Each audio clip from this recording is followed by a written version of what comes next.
As I said, better starting up, suppose. Now, anyhow, look, I hope everybody's all right on this lovely Monday morning. Oh, lovely, all right. I went down the Pebble while it was running down the roads like just like streams going down there. It was, well, it was Anton down. God, it's supposed to be an all day, bit of rain and bit of wind, so be careful. That's the most. Don't go rushing around and be careful with the wind. You don't go falling down and hurt yourself. Anyhow, I hope everybody's all right and staying safe. That's the most important thing. Now, I've got a couple of birthdays here today. One is a dear friend of mine from over there, Falmouth, Rachel Davis. I'll just wish you a happy birthday, mate. That's all I'm going to say. I hope you're all right. And the other one is James Kitto.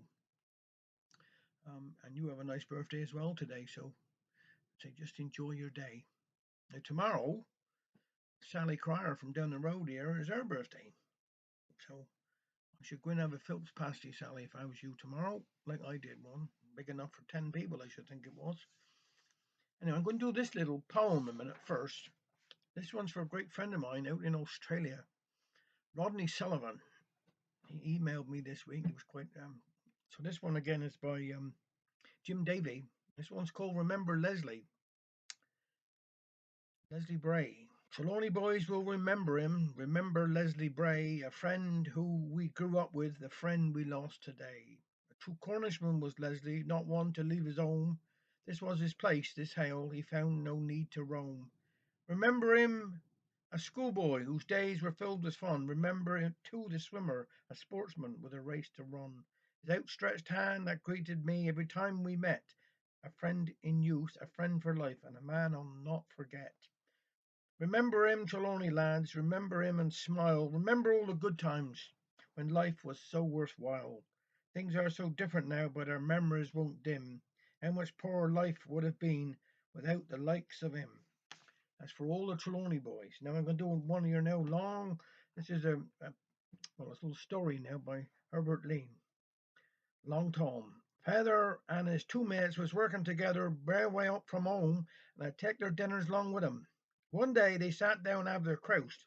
Jimmy Curley said, as he took out his dinner wrapped up in a piece of brown paper, I believe I got pasty day by the shape of 'em. Good job, 'cause I do fancy bit pasty. Stick to it like they do, like poor relations. But when he opened the packet, 'twas heavy duff. Long Tom, turning his parcel over and over, remarked, Bet ye any money I got chicken, 'cause I twisted the neck of one yesterday morning. Haven't been looking well for a brave spell. But he too had a shock. 'Twasn't no chicken, but bread and jam. Feather was the last, and when he took his dinner out of his pocket, he said, Oh, cheese. How do we know afore you unfasten the string? Maybe a surprise. You've had cheese all week, said Jimmy Curley. Feather cut the string, and sure enough was tweez. I ought know, said Feather. Missus been gone way all the week, and I've had get me on dinners. Was it down to poor old Jan and Near's funeral? Long Tom wanted to know.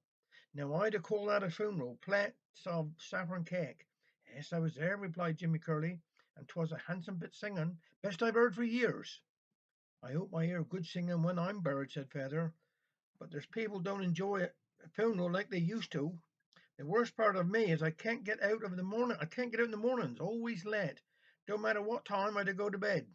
I bought an alarm clock, but I don't go nothing on it. Only yesterday morning he never woke me up until I was down lacing up my boots. That's as bad as Boy Willie. Tied his 2 feet to the bottom of the bed so that when he moved he would wagon. Good idea 'twas, but in the morning he had to go downstairs for a knife to cut the string afore he could get out of bed. Talking about funerals, said Long Tom, I aren't a bad height.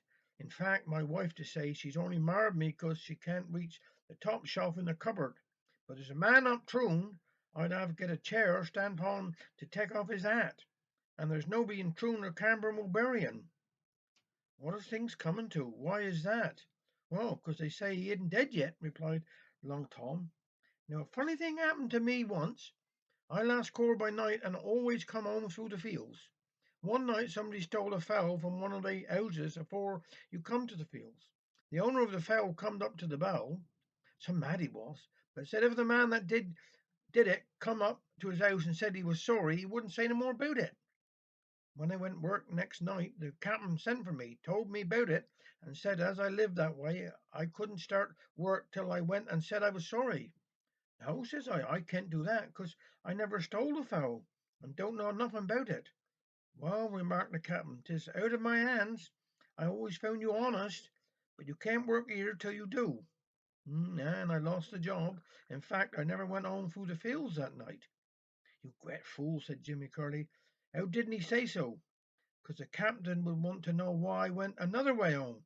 You see, he'd a live in one of they big houses, and I was carrying home a get piece of timber." "Comes on," said Feather. "Time pick up tools and bait our way home. Have a nice few days. All right, just take it easy."